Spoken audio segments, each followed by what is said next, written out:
बात कांग्रेस की ही करते हैं, क्योंकि नेशनल हेराल्ड केस में कांग्रेस को बहुत बड़ा झटका लगा है। ईडी द्वारा कुर्क प्रॉपर्टी को कोर्ट ने सही ठहरा दिया है। आपको बता दें कि इस प्रॉपर्टी की कीमत 752 करोड़ रुपए है। तो नेशनल हेराल्ड मामले में कांग्रेस पार्टी की मुश्किलें अब बढ़ती ही जा रही हैं। निर्णायक प्राधिकरण यानी एडजुकेटिंग अथॉरिटी ने ईडी द्वारा एजेएल की कुर्क की गई प्रॉपर्टीज को सही ठहराया है। ईडी ने इस मामले में करीब 750 करोड़ रुपए की एजेएल की प्रॉपर्टी कुर्क की थी। अब आपको बता दें कि इस मामले में राहुल गांधी और सोनिया गांधी से भी पूछताछ हो चुकी है।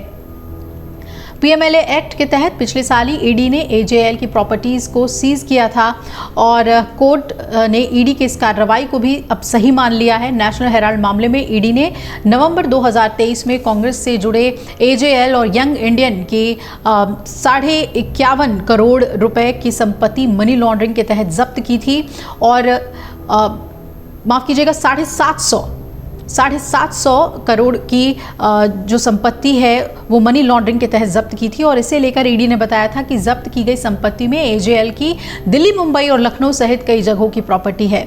इस मामले में ईडी ने सोनिया गांधी, राहुल गांधी समेत कई अन्य लोगों से भी पूछताछ की थी। और अब इस मामले में पीएमएलए निर्णायक प्राधिकरण ने प्रवर्तन निदेशालय द्वारा धन शोधन मामले में, मनी लॉन्ड्रिंग मामले में कांग्रेस से जुड़े नेशनल हेराल्ड अखबार और उससे संबंधित कंपनियों की लगभग 752 करोड़ रुपए की संपत्ति के कुर्की के आदेश को बुधवार को बरकरार रखा। अब प्राधिकरण ने अपने आदेश में यह भी कहा है कि उसका मानना है कि ईडी द्वारा कुर्क की गई चल संपत्ति और इक्विटी शेयर अपराध से अर्जित कमाई है और धन शोधन के अपराध से संबंधित है।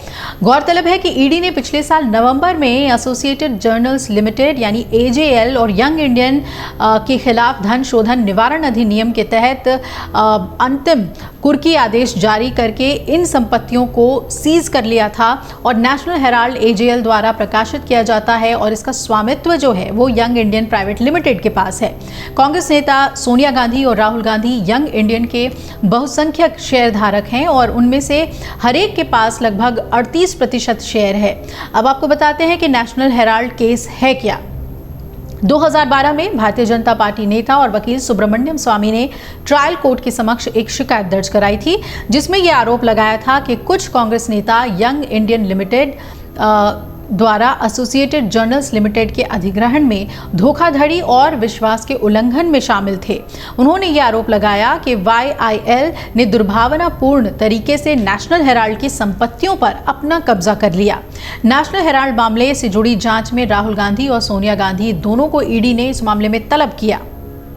ईडी फिलहाल शेयरधारिता पैटर्न, एजेएल और वाईआईएल के वित्तीय लेन देन और दोनों संस्थाओं के कामकाज में पार्टी पदाधिकारियों की भूमिका की जांच कर रही है।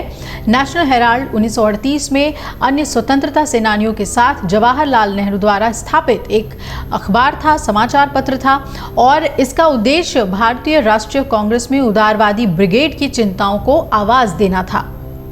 अब एजेएल द्वारा प्रकाशित यह अखबार आजादी के बाद कांग्रेस पार्टी का ही मुखपत्र बन गया।